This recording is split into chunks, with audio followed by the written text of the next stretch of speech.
Aceita eu entrar aí na sua casa? Com a sua permissão, entro na sua casa, muitíssimo obrigado. Começando para toda a Altaneira e Brasil, mais uma edição do programa A Voz de Paulo Henrique Maia.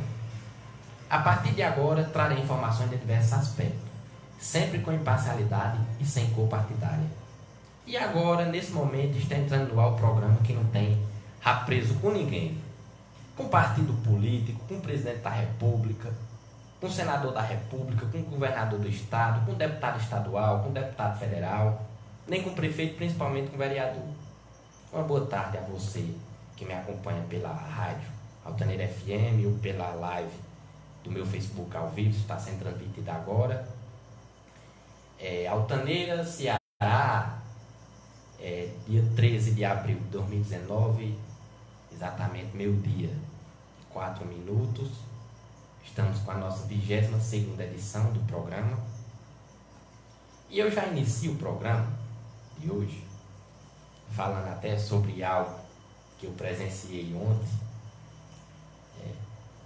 Até uma crítica não destrutiva. Eu nunca gostei de se fazer crítica destrutiva.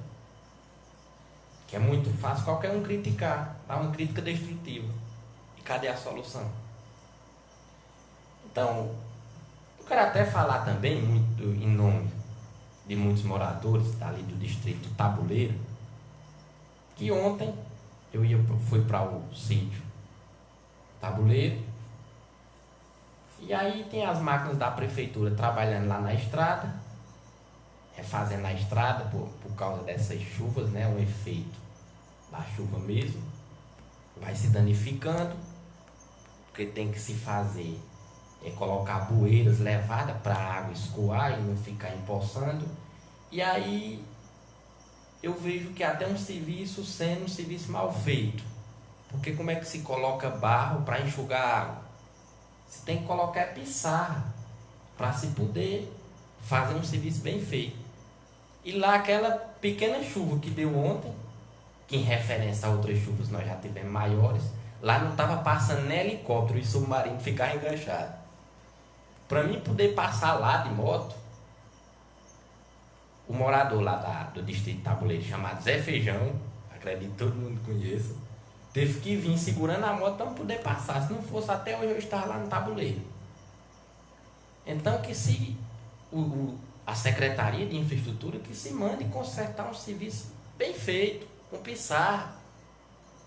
Lá tem muitos moradores do sítio lá do Tabuleiro, Córrego, alguns da Taboquinha, muitos da Taboquinha que vem por ali também, precisa passar. Tem os transportes também dos alunos. E hoje, até agradecer também a Zé Feijão por ter feito essa ação. Se não fosse ele segurando a moto, até hoje eu estava lá. Que lá não passava não, lá o barro tá quase dando na canela. Uns 30 centímetros mais ou menos de barro. Com aquela chuva ficou muito, como diz o ditado, como quiabo, ficou liguento. E qualquer coisa você ficar no meio não sai mais. Sai só de helicóptero, são pessoas tirando. Então, hoje o morador lá, o Zé Feijão, estava com enxada, saiu de sua casa com enxada para fazer algumas levadas para ficar melhor de escoar a água, porque senão vai piorar mais ainda. Então, você, ouvinte do distrito Tabuleiro, não espere apenas o seu representante colocar um projeto na Câmara ou mandar um requerimento para a secretaria, não. Você também é um político, você também pode fazer esse requerimento. Logo, nós já temos essas máquinas no município. Essas máquinas de quem é? Não é do gestor, nem do vereador, nem do secretário, não é do povo. Então, qualquer pessoa, vocês aí do distrito Tabuleiro, pode mandar entregar um requerimento, entregam na prefeitura, outro na Câmara de Vereador e outro na secretaria.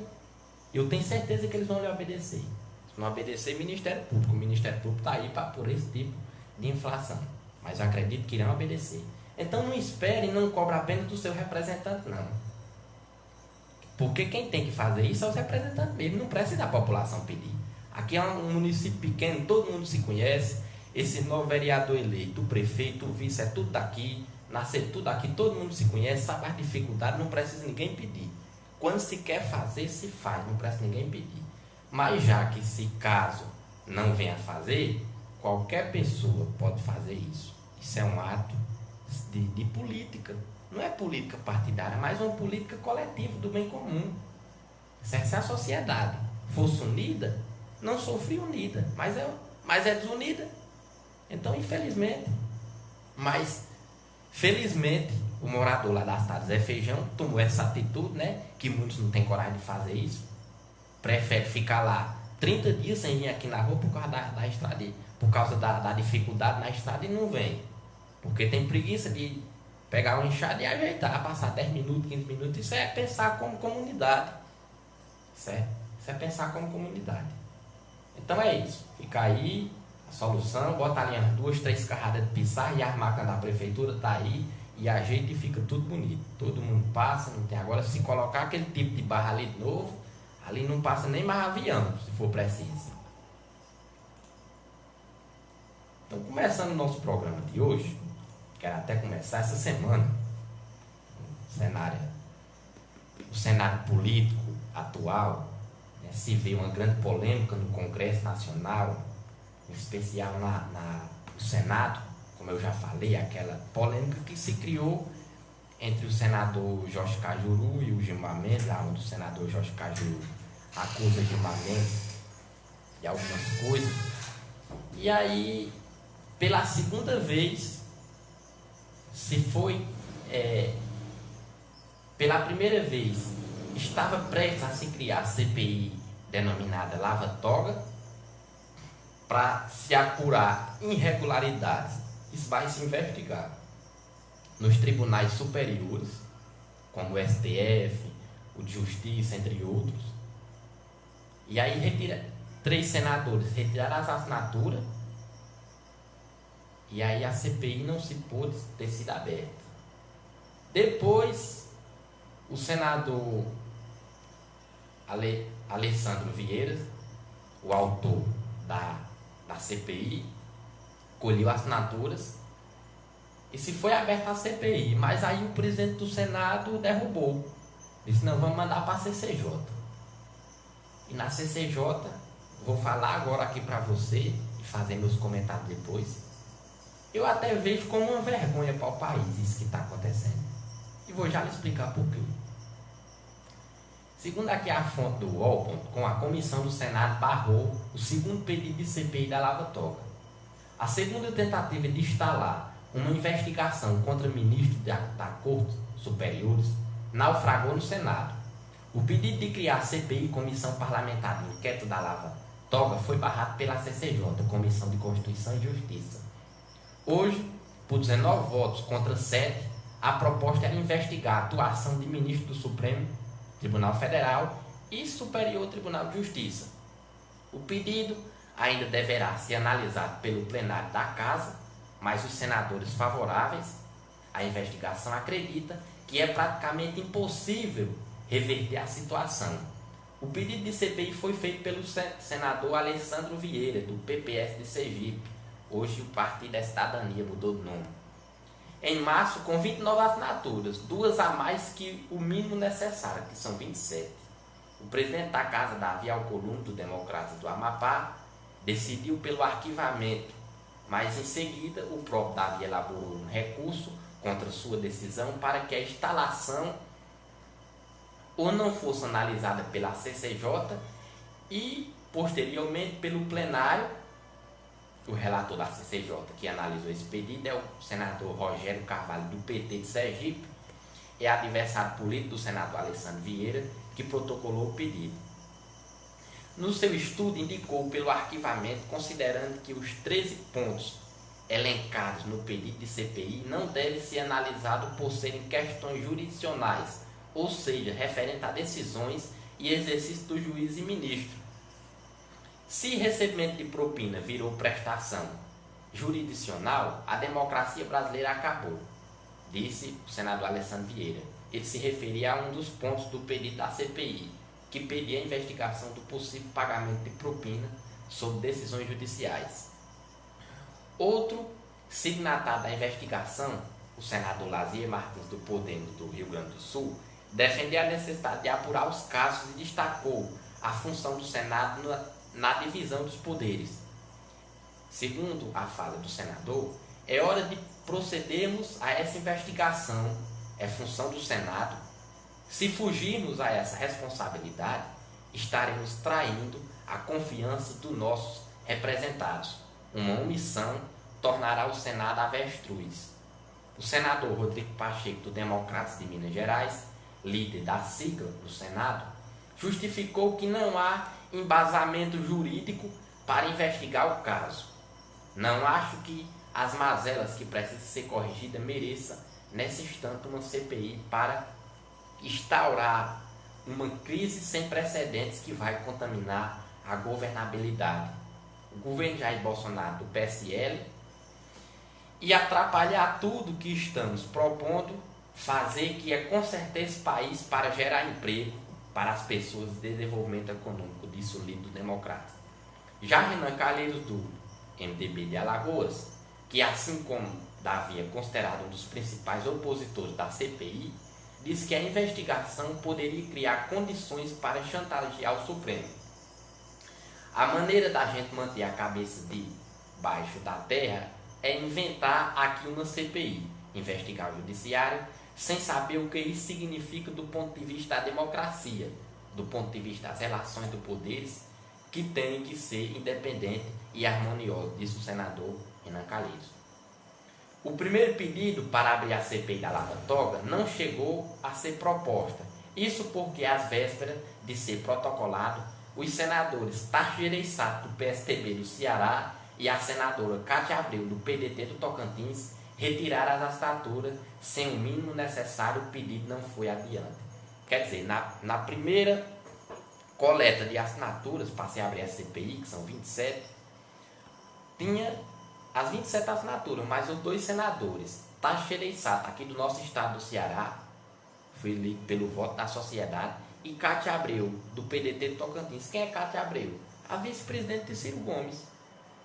Certo? Duas pessoas muito importantes, principalmente ela, que foi vice-presidente do grande Ciro Gomes, né? A presidente da República nas eleições de 2018. Também, segundo a fonte UOL, vejo como votaram os senadores na CPI. Como foi que cada senador votou lá na comissão?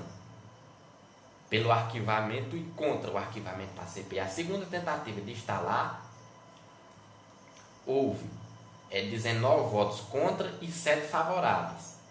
Certo? Quem votou favorável ao arquivamento da CPI, para não se ir em frente à CPI para se investigar os tribunais superiores? O senador José Maranhão, do MDB da Paraíba, Ciro Nogueira, do PP do Piauí, Tasso Gereissati, do PSDB do Ceará, mais uma vez, Rosi de Freitas, do Podemos do Espírito Santo, Veneziano Vital do Rego, do PSB da Paraíba, o Everton, do PDT do Maranhão, Humberto Costa, do PT do Pernambuco, Rogério Carvalho, do PT do Sergipe, Otton Alencar, do PSD da Bahia, são senadores. Haroldo de Oliveira, PSD do Rio de Janeiro, Rodrigo Pacheco, do Democrata do Minas Gerais, Marcos Rogério, Democrata de Rondônia, Renan Calheiros, MDB de Alagoas, Fernando Bezerra Coelho, MDB do Pernambuco,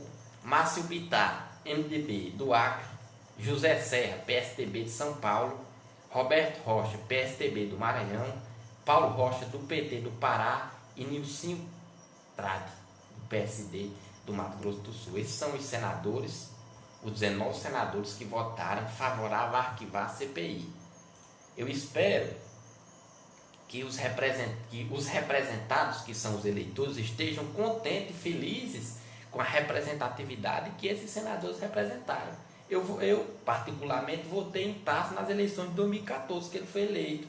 14. Hoje eu posso dizer que ele não está mais me representando. Por quê? Porque não tinha justificativo para ele ser contra a CPI da Lava Toga. Ninguém está dizendo que ninguém é ladrão. O que se vai é apurar.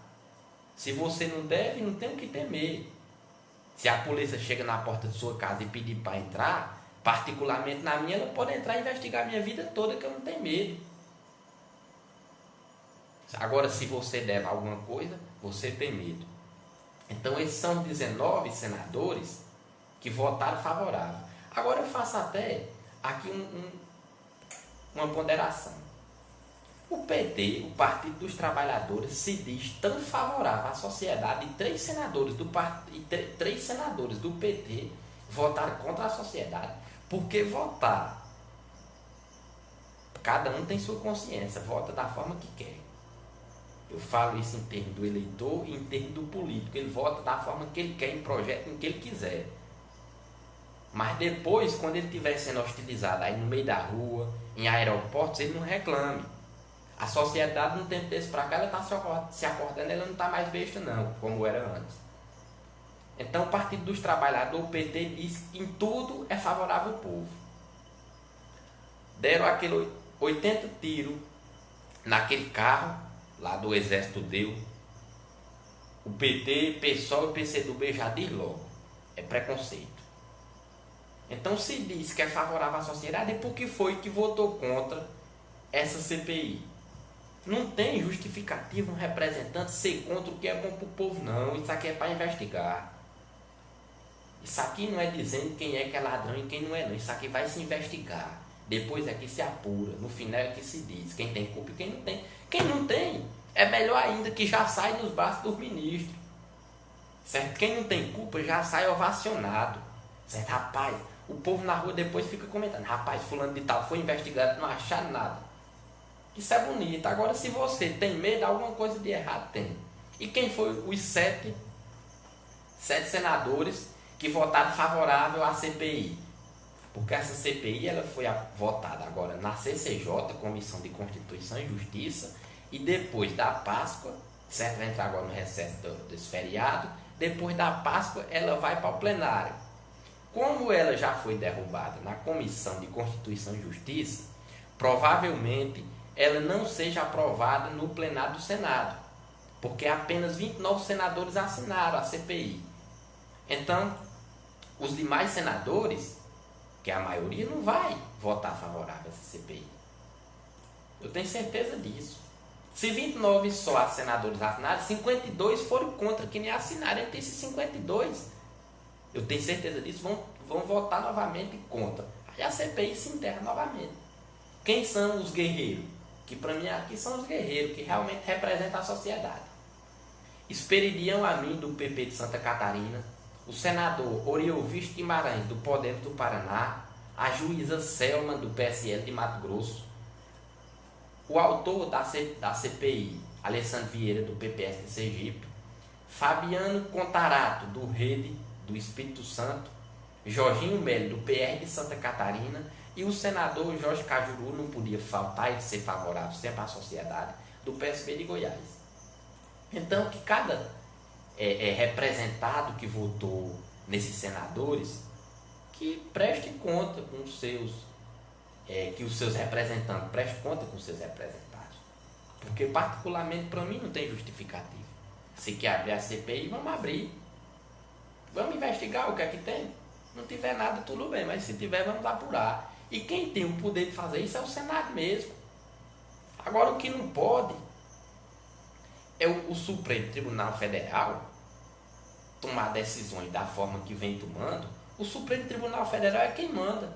Ele é quem diz como o Senado vota, se vota secreto ou não. Ele é quem diz quem vai solto e quem não vai. Agora, outras coisas ele não intervém. Como eu estava vendo numa matéria esses dias, tem mais de 11 mil ações judiciais no estado do Ceará, com pessoas que colocaram a saúde do estado, né, o SUS, na justiça, muitos pedindo um medicamento que é muito caro, certos exames, consulta que é um direito nosso, nem precisaria ir para a justiça. Então o Supremo Tribunal Federal tem que intervir nesse tipo de coisa. Não está dando habeas corpus para fulano de tal, a cicrano e dá liminar e solta e prende, não, isso aí já está passando do limite, tem que se ter um fim nesse tipo de coisa.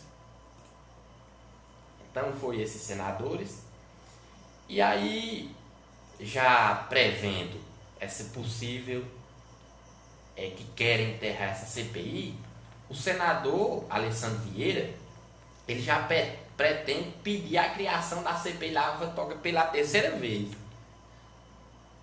Ele tentou a primeira, tentou a segunda, que já vai ser arquivada, que quando passar no plenário do Senado não vai. aprovado. Então ele já está pensando, vou pedir a terceira vez.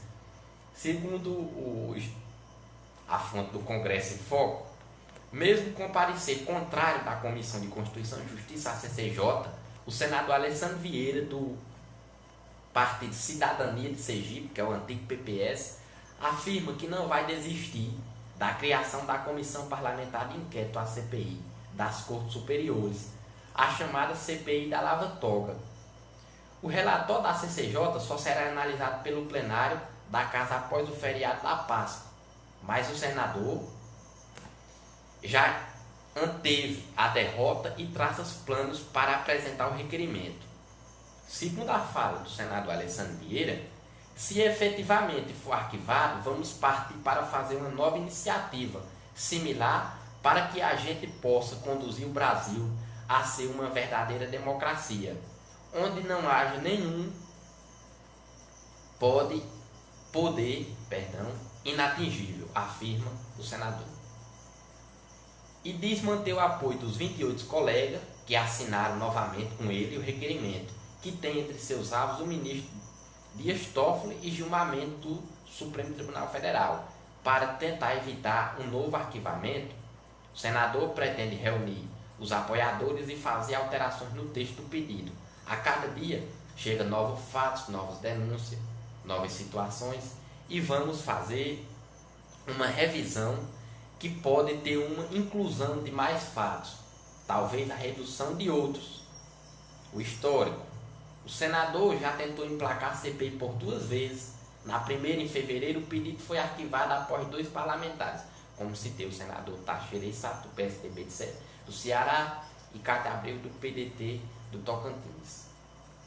Desta, porém, o presidente, mais uma vez, arquivou e mandou para a CCJ, e aí está esse rolo danado, e depois da Páscoa, o plenário vai votar.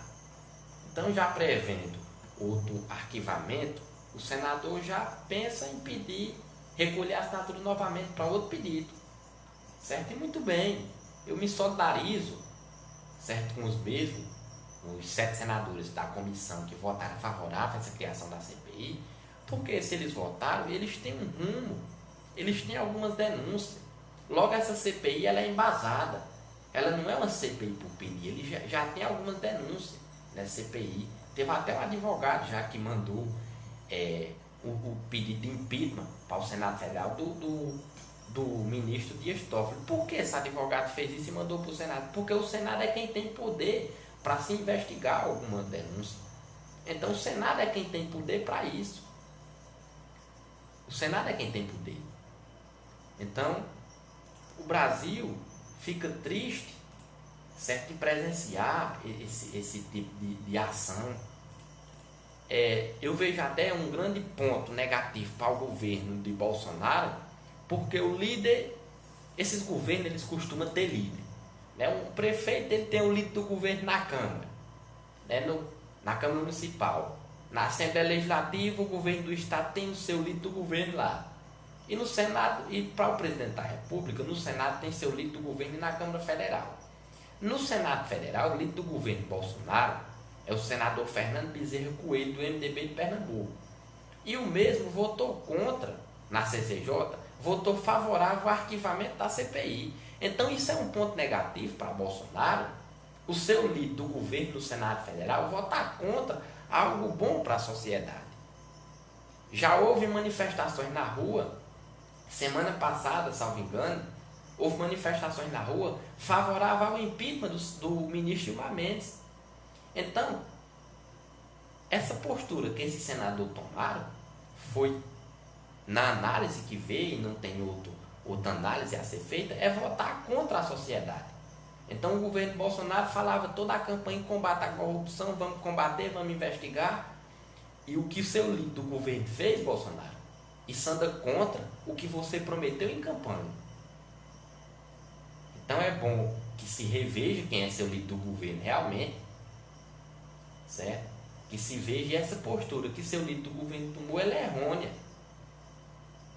O governo ele tem que estar pisando, como se fala em nosso dialeto, em casca de ovo, certo? A mídia está aí e tudo, muitas são de lá da oposição, certo? Fica criticando.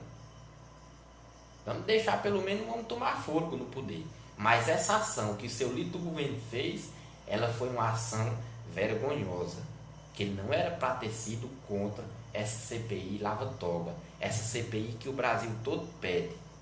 Pesquisa feita já, manifestação na rua, favorável ao impeachment de Gilmar Mendes. Nessa CPI é que se vai investigar alguma irregularidade.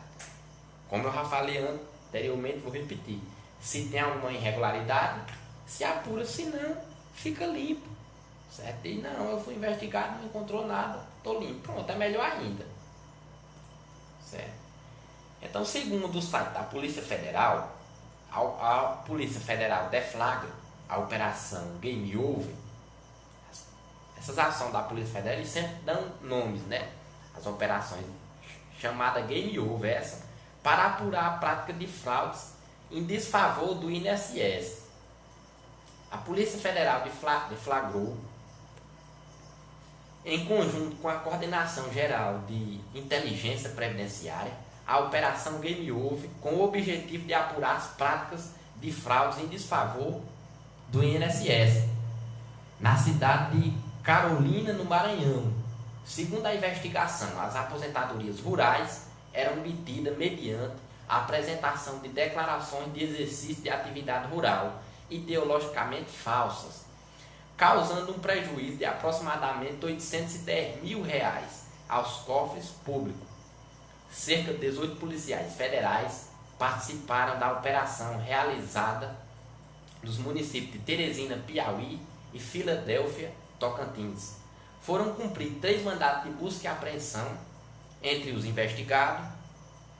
Foi constatado que um ex-dirigente do Sindicato dos Trabalhadores de Filadélfia, Tocantins, participou das fraudes, colaborando com a confecção de documentos ideologicamente falsos para que moradores do município postulassem aposentadorias rurais. No curso das investigações também foi identificado o envolvimento de um servidor do INSS que facilitava a concessão dos referidos benefícios. Além das medidas de busca e apreensão realizadas nos municípios de Filadélfia, Tocantins, Teresina, Piauí, houve o afastamento dos sigilos bancário e fiscal dos investigados e afastamento temporário do servidor do INSS do exercício da sua função pública. Estima-se que esta investigação evitou o prejuízo futuro de 1,7 milhões aos cofres públicos, conforme dados levantados pelo INSS. Então veja bem, a Polícia Federal fez essa investigação e constatou um prejuízo aos cofres do INSS, um prejuízo já feito nesse município de Carolina, Maranhão. Então, essa ação que foi constatado um rombo aos cofres do INSS de R$ 810 mil. Isso é uma investigação em apenas um município. Então você veja a reforma da Previdência que precisa ser feita. A reforma da Previdência que precisa ser feita é combater esse tipo de fraude que eu acabei de falar aqui. Só nesse município aqui evitaram, já tinha sido tirado dos cofres do INSS legalmente e ilegalmente ao mesmo tempo, que legalmente estava lá, toda a documentação no jeito, mas foi feito ilegalmente.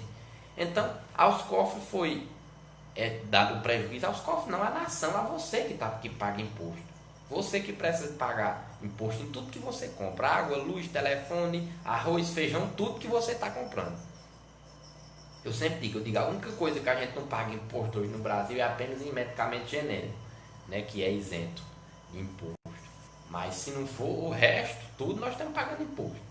Então, 810 mil apenas nesse município. E se fizer investigação nos demais, o tanto não vai dar. Então, a reforma da Previdência que precisa ser feita, o rombo, eu não acredito que tem rombo na Previdência. Desde 2017, eu faço o programa aqui na rádio, e eu sempre venho dizendo, 2018 eu falei muito sobre isso. Eu digo, ninguém nunca me convenceu, não tem economista no mundo que me diga que eu não acredito que tem rombo na Previdência.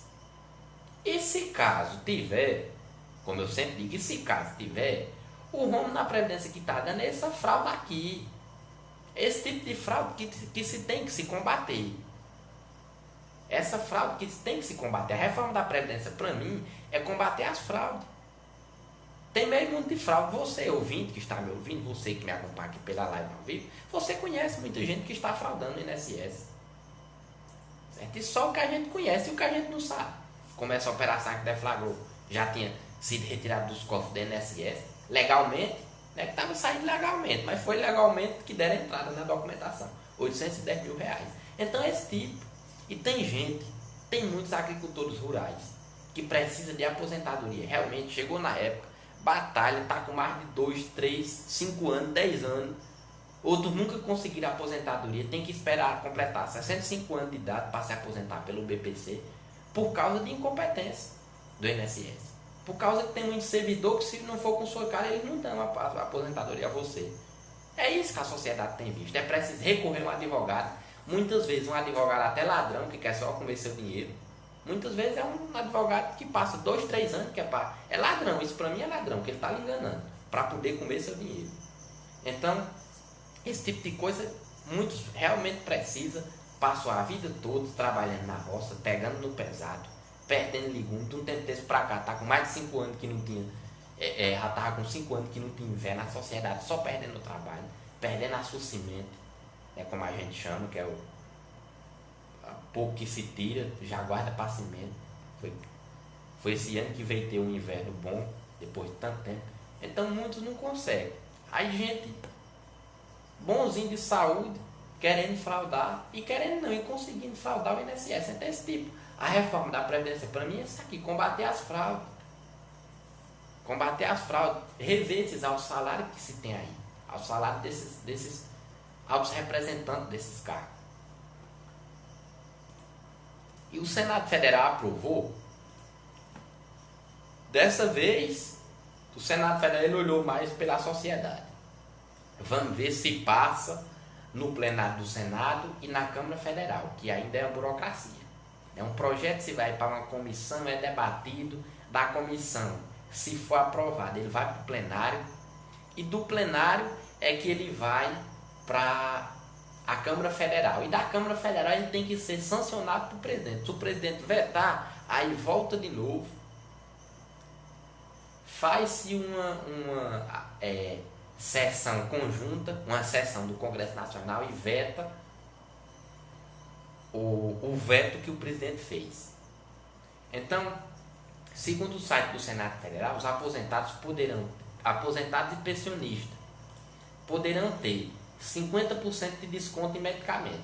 A proposta legislativa, aposentados e pensionistas que ganham até o teto estabelecido pelo regime geral da Previdência, que é de 5.001 quebrado, poderá ter desconto de 50% na compra de medicamento. O benefício a ser subsidiado pelo governo federal está previsto no projeto de lei do Senado, o PLS 235/2018, aprovado pela Comissão de Assuntos Sociais. A proposta segue para a Câmara dos Deputados. O PLS 235/2018 altera a Lei Orgânica da Saúde, a Lei 8.080 de 1990, e foi apresentado pelo senador Paulo Paim, do PT do Rio Grande do Sul. A proposta mantém duas ações já adotadas pelo programa Farmácia Popular, mantido pelo Sistema Único de Saúde do SUS, fornecimento gratuito e subsidiado na compra de medicamentos com base em critérios epidemiológicos. É necessário ampliar a abrangência do programa Farmácia Popular para beneficiar esse segmento da nossa população, aposentados e pensionistas, independentemente da moléstia de que padecem. Por isso, podemos criar uma terceira modalidade para fornecer a esse segmento o acesso a medicamento a baixo preço, mediante subsídio que lhes facilitem adquirir quaisquer remédios que lhes sejam prescritos, com desconto de até 50% do preço de referência, destacou o senador Paulo Paim. Ao encomendar a proposta do PLS 235/2018, a relatora senadora Maísa Gomes, do PP do Acre, observou que o exame desse benefício não poderia ser mais oportuno, ela acatou a emenda apresentada pelo senador Fabiano Contarato, do Rede do Espírito Santo, para limitar o benefício apenas aos aposentados pelo RGPS. No momento em que o parlamento debate a reforma da Previdência com as perspectivas de redução dos direitos dos aposentados e pensionistas, o PLS 235 vai no Senado no sentido oposto, ressaltou a senadora. A relatora comentou ainda que a medida é justa e necessária, já que os gastos com medicamento correspondem a quase metade dos gastos com saúde feitos. Então, um excelente projeto, né, de autoria do senador Paulo Paim, do PT do Rio Grande do Sul, que é onde se dá uma brusca, pode até se dizer, redução de valor da metade. Se o remédio é 100, se essa proposta for aprovada no plenário e na Câmara e sancionada pelo presidente, um remédio de R$100, para quem é aposentado e pensionista, vai reduzir para R$50. Então, vale a metade. E num país desenvolvido, nem imposto de medicamento se tem. Como a Alemanha, salvo engano, a Colômbia também, são países que não se tem imposto de medicamento. Porque medicamento você não compra na esportiva, por gostar. Você compra porque precisa. É porque precisa. Foi diagnosticado com algum problema, se toma aquele remédio. E quem precisa tomar a vida toda? Que a maior parte desse medicamento, você vai atrás do medicamento básico que não tem no seu município. Então, isso aqui é melhor. Porque aí, muitas pessoas que precisam comprar medicamento porque não tem, que é obrigação, segundo a Constituição. Pelo que a gente vê, a Constituição, ela não dá o respaldo total à sociedade. Porque na Constituição diz que a saúde é um direito de todos. Que a União, os estados e o município têm que custear tudo na saúde, né? Medicamento, tratamento. Mas a sociedade vai atrás e não tem. Contar os medicamentos que se tem em todo o país. Muitas vezes é preciso se colocar ação na justiça, para se adquirir algum medicamento caro e tudo. O Senado está até debatendo já sobre alguns medicamentos de uso mais restrito, né, de pessoas que têm problemas de doenças raras, que estão indo para o Senado. Já teve uma comissão do Senado para se debater esse tipo de medicamento, porque muitas vezes a justiça dá e depois ela tira. Certo? Aconteceu no debate no Senado, aconteceu que um desembargador tirou o medicamento lá para o pessoal, achando que o pessoal já tinha morrido. Achando, isso aí não tem que achar não, tem que ter certeza. O desembargador foi lá e tirou o medicamento. Então, o pessoal estava, medicamento aí de R$100 e tantos mil, uma caixa de pouco medicamento para pouco tempo. Mas é para pouco tempo assim, que dura pouco tempo, mas é para a vida toda. Certo? Que são doenças que a pessoa vai se definhando mais ainda. Então esse medicamento é para reduzir mais a dor que as pessoas sentem. Certo? Então é um excelente projeto para a sociedade. Certo? Porque aí vai baratear mais ainda o valor. Mas ainda não, que o valor do remédio ele é um absurdo. Né? Um país que é desenvolvido, ele nem tem cota para a universidade. Ele não tem cota não, as universidades é em toda esquina. Você quer entrar em faculdade, já está dentro. País desenvolvido é assim. E país desenvolvido também não tem imposto de medicamento, que isso é uma vergonha para o Brasil. O Brasil ele é um país rico. Eu já disse aqui por várias vezes. Se o Brasil ele não fosse rico, o Brasil já tinha se quebrado. O Brasil já tinha quebrado. O Brasil dizem que o Brasil está numa crise, eu não acredito. Eu só acredito quando atrasar o salário dos magistrados, dos juízes, dos promotores, dos desembargadores, dos ministros do Supremo Tribunal Federal, do presidente da República, dos senadores, dos deputados, dos vereadores, do prefeito. Aí eu acredito que tem crise no Brasil. Mas enquanto não atrasar o salário dele, atrasa do servidor público. Certo? Como no estado do Mato Grosso, estado de Goiás. A folha de dezembro ainda está para ser recebida pelos servidores. De dezembro, nós já estamos em que? Nós estamos em abril. Já passaram 4 meses e a folha de dezembro ainda não foi paga. Mas o governador novo eleito, o ex-senador, né, o Ronaldo Caiado e o senador Jorge Cajuru estão aí correndo atrás para tentar pagar por integral. Porque a cogitação que se tem é que querem pagar parcelado. Porque o dinheiro está pouco, os estados estão quebrados. Mas o que foi que quebrou o Estado?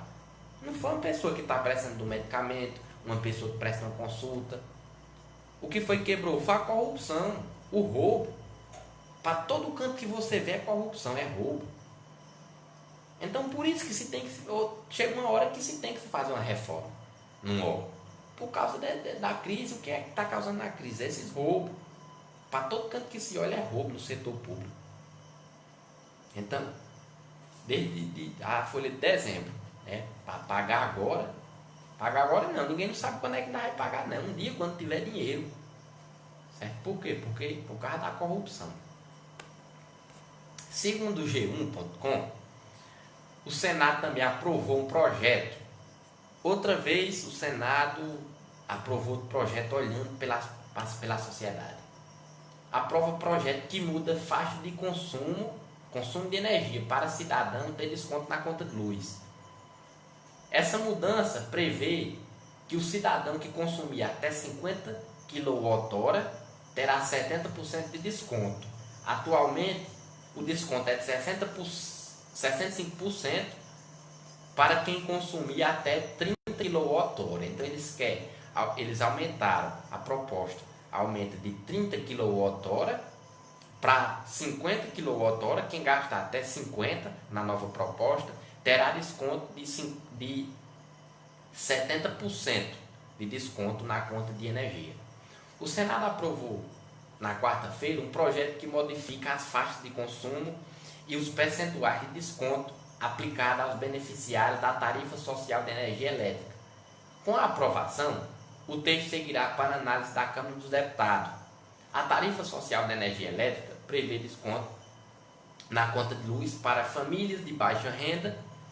Os descontos são variáveis de acordo com a parcela de consumo. A tarifa social de energia elétrica,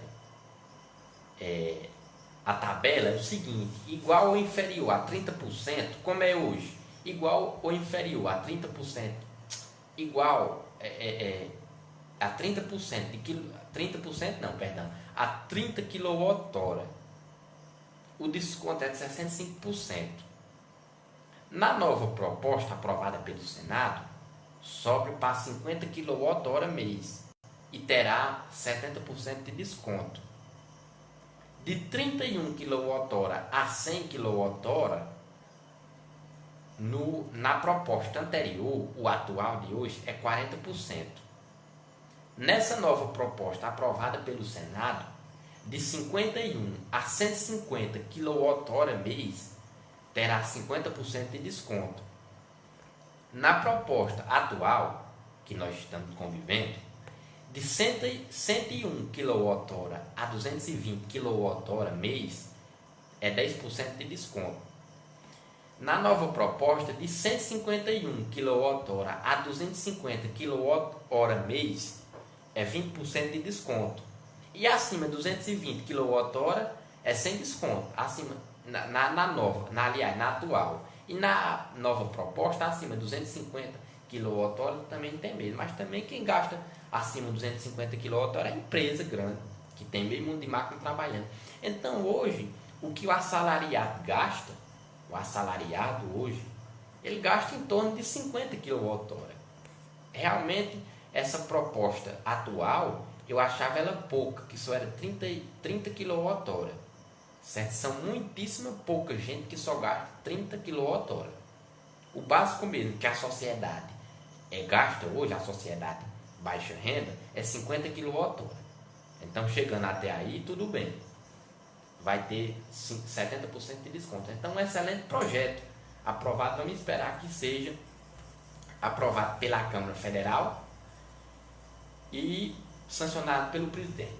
Pela legislação atual, para ter direito, a tarifa social precisa atender a pelo menos uma das seguintes condições: os moradores da unidade consumidora devem pertencer a uma família inscrita no cadastro único para programas sociais do governo federal, com renda familiar mensal per capita menor ou igual a meio salário mínimo nacional, ou ter entre os moradores da unidade consumidora quem receba o benefício de prestação continuada de assistência social, BPC, Então, quem é que vai ter direito a esse tipo de desconto? Não é só você gastar também desse tanto, não. Só vai ter direito quem na casa a renda per capita for menor ou igual a meio salário mínimo, certo? Quem está inscrito, porque na verdade o foco do programa no início é esse. Quem é para estar inscrito no Bolsa Família é quem recebe esse total aqui. Não é quem tem salário, quem tem mesmo de coisa, não. Certo? O foco do programa é esse aqui. É desde o início do programa do Bolsa Escola, o foco não era o menino ir para a escola e receber dinheiro, não. Que virou comum. Hoje as mães, não são todas, mas aquelas mães irresponsáveis, botam o menino na força, muitas vezes doente, e diz logo, você vai, que senão esse meu não recebe o Bolsa Família. Isso está errado. Pois para você ver, ouvinte, que o foco do programa ele foi desconfigurado. Certo? Por quê? Porque no Brasil o povo quer ganhar fácil. Não são todos, é só a maioria. É pouca gente, é só a maioria. O povo quer ganhar fácil. Então bota muitas vezes o menino doente para a escola e diz logo, você vai mesmo doente, meu filho, porque senão esse mês não tem dinheiro não. Certo? Esse mês não vai dar para me comprar seu sapato e tudo. Aí chantageia logo o menino. Né? Isso é chantagem psicológica sem formação. Esses psicólogos não têm formação. Então, quem é que vai ter direito? São os moradores, certo? Da unidade consumidora, da casa que tem a energia. E está escrito, né? O cadastro único, todo mundo sabe o que tem o chamado NIS, né? Com renda familiar mensal per capita menor ou igual a meio salário mínimo. Quando divide para cada um, né? Por cabeça, per capita é por cabeça, falando no popular. E outro também é quem tem o BPC. O que é o BPC? É quem é aposentado.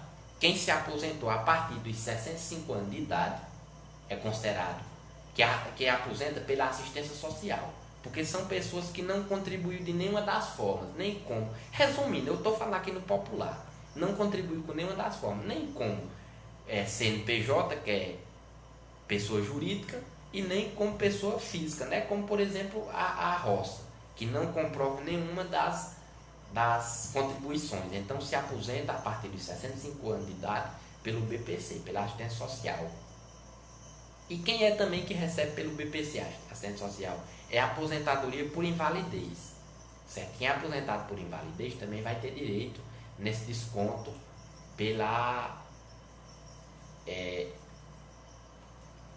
da energia. E o governo Bolsonaro completou, né, 100 dias de governo e decretou, né, anunciou decretos e projetos. O presidente Jair Bolsonaro anunciou na quinta-feira 18 decretos e projetos relacionados à meta dos 100 primeiros dias de governo. A marca foi celebrada em cerimônia no Palácio do Planalto, na qual o presidente disse ter cumprido as 35 metas propostas por ele no início do mandato. O primeiro decreto, revogaço, chamado revogaço, medida revoga 255 decretos editados por governos anteriores. A gestão de Bolsonaro ainda não especificou quais são eles, apenas disse que será eliminado tudo que for considerado desnecessário. A Casa Civil pretende manter a rotina de revogação de decretos. A intenção é revogar normas a cada 90 a 100 dias para chegar a menos de 5 mil decretos. Atualmente, segundo o governo, há cerca de 25 mil decretos vigentes, mas realmente é muito decreto mesmo. Tem que cortar que muitos ali estão só comendo dinheiro. Segundo decreto, revogação dos colegiados. Colegiados são grupos com diversos representantes do governo e da sociedade civil, que atuam na formulação e execução do monitoramento e na avaliação de iniciativas de estatais ou órgãos públicos. A medida busca, segundo o anúncio de Bolsonaro, controlar a proliferação de colegiado no âmbito da administração pública federal, direta, autárquica e fundacional. O governo diz que alguns colegiados serão recriados. Terceiro decreto, extinção de cargos efetivos, vagos e que vieram a vagar nos quadros de pessoal da administração pública federal. O objetivo é reduzir o número de cargos. Realmente, no Brasil, são mais de 25 mil cargos comissionados.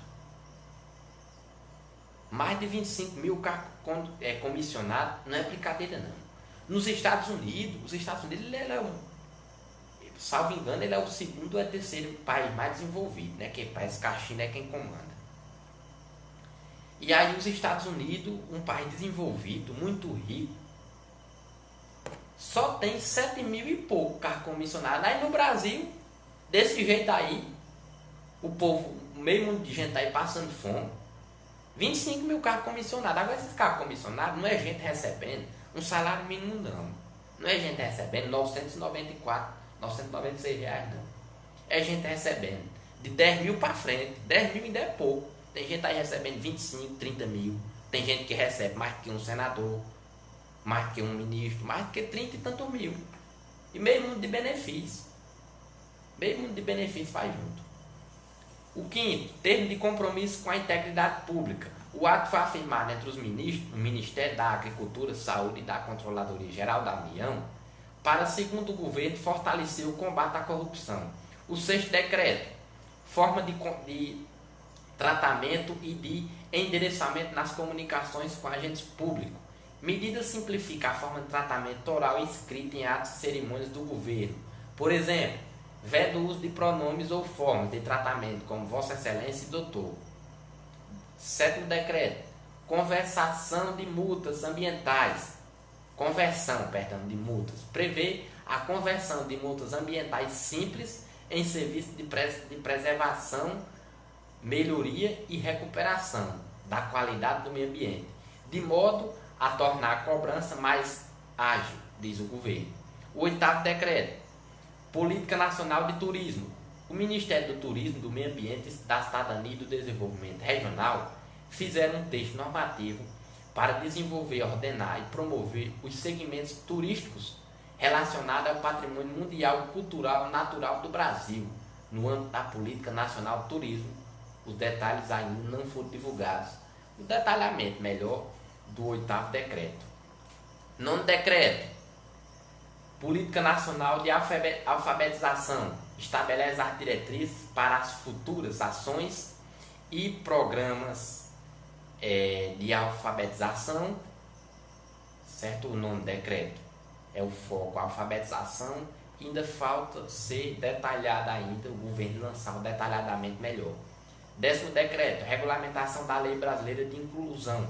Trata-se de regulamentação dos artigos 51 e 52 da Lei Brasileira de Inclusão, que estabelece critérios para transformação e modificação de veículos para compor frotas acessíveis de táxis e locadoras de veículos.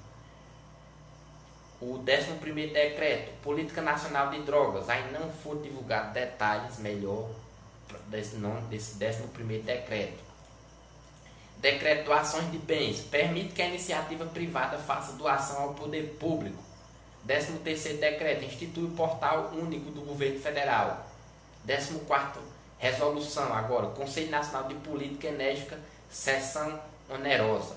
O presidente oficializou a resolução da CNPE, anunciada na terça-feira, que estabeleceu o valor de 9 bilhões, mais de 33 bilhões, a ser pago pela União, 9 bilhões de dólares, que dá mais de 33 bilhões de reais, a ser pago pela União, a Petrobras, pela revisão da chamada sessão onerosa. Em 2010, a Petrobras assinou um contrato para a exploração do pré-sal na Bacia de Santos, São Paulo. Por conta dele, a Petrobras pagou à União 74,8 bilhões pelo direito de explorar até 5 bilhões de barris de óleo. Mas a estatal alegava que o valor era muito alto e que ela deveria ser ressarcida. Segundo o governo, a lei já previa a revisão do contrato. A estimativa do governo federal é que a área pode render mais de 6 bilhões de barris e, diante disso, a União pretende fazer um mega leilão do volume excedente, o que poderia render até 100 bilhões aos cofres públicos. O leilão está marcado para 28 de outubro. Para você poder observar, o tanto que o Brasil ele é rico, né? O tanto de petróleo que o Brasil não tem. A Petrobras nem tomando de conta, ela não está, ela está vendendo, né? Como o Brasil aí vende para outras empresas aí, o negócio fica quase quarteirizado, né? Nem mais terceirizado, é quarteirizado, certo? E acaba só o Brasil quem perdendo com suas riquezas. Mas o Brasil ele é muito rico, em termos de natureza, mas querendo ou não, o governo e os governos, eles têm que andar de braço dado com a natureza. Nós também não podemos só explorar não, de forma ilegal. Nós temos que explorar de forma legal, porque mesmo sendo de forma legal, tem danos, mas são danos menores. O pior é que muitas vezes, como aquela barragem lá que matou várias pessoas, a do Brumadinho, certo? Matou várias pessoas e também o defasamento do meio ambiente, o tamanho que não causou, né? Poluiu um pedaço, um bom tamanho lá de um rio, certo? Então esse tipo de coisa, não se pode o judiciário, os governos permitir esse tipo de atrocidade, não.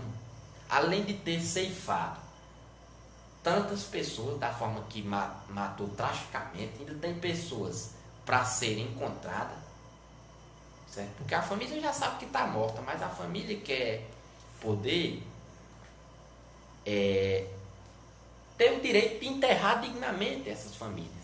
E não obstante a isso, o dano à natureza que também vem causado.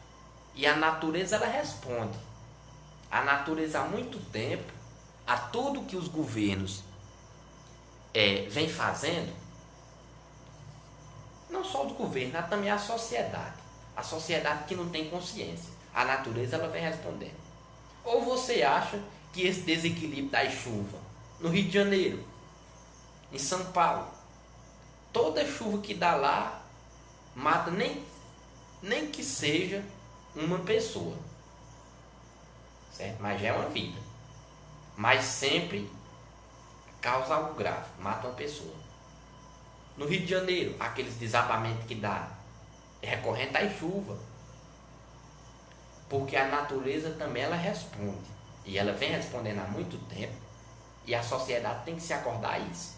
Aí você vê, São Paulo e Rio de Janeiro chove demais. Aqui para o Nordeste é contado um lugar que chove bem. Nós tivemos agora o privilégio, né, de ser beneficiado com bastante chuva. O nosso açude, que abastece a cidade, já está sangrando, né, já está transbordando. E muita água, muitos agricultores, todos os agricultores que plantaram, vai tirar bastante legume, né? Isso, quando o pequeno agricultor tira o legume suficiente que dá para comer e vender um pouco para pagar as suas contas, que é a única sua renda é essa, o preço das coisas baixa. Hoje o quilo de feijão mulatinho está R$ 8,50, 8,60. Então quando os agricultores começarem a colher os seus plantios, esse valor desse feijão vai baixar. Isso, no total, a sociedade ganha com isso, até quem não planta, porque nós temos que também parabenizar os agricultores, porque se o campo não planta, a cidade não come, né?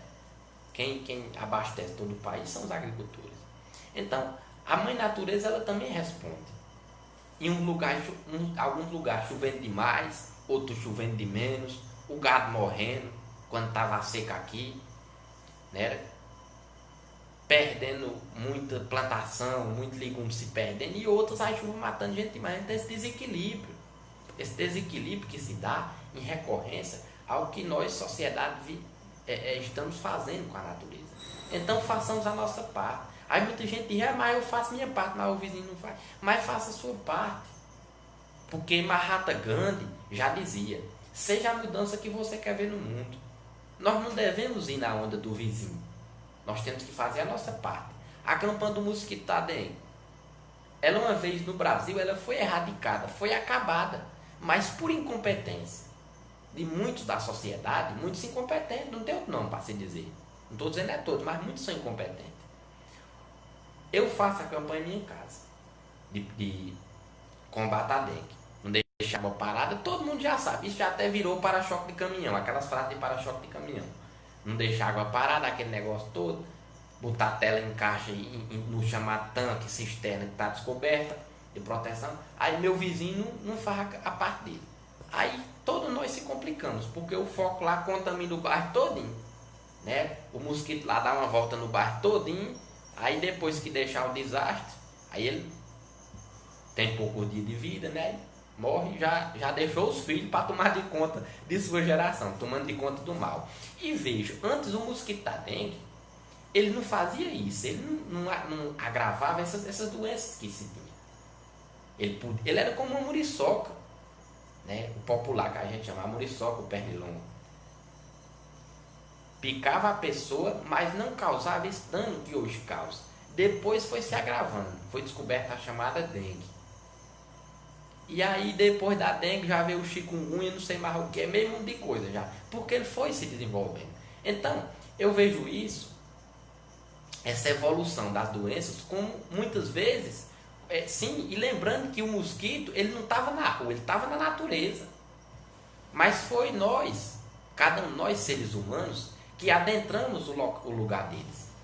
Nós quem fomos tomar de conta lá do lugar lá dele, derrubar as árvores, né? Derrubar todas as árvores, plantar capim para criar gado, e aí o mosquito da dengue veio tomar de conta de nossa parte, né? Então, quando veio para a cidade, desenvolveu todo esse tipo de atrocidade que se está aí. Por quê? Eu vejo o seguinte, eu vejo como uma resposta, mais uma vez repetindo, da mãe natureza, de tudo que nós tem feito contra ela. Então que cada um possa fazer a sua parte e se conscientizar melhor. Então uma boa tarde a todos vocês ouvintes. Fiquem com Deus e até o próximo sábado, se Deus quiser. E aí, tá bom? Diga aí, rapaz. Posso lhe pedir um favor, senhor? Diga aí.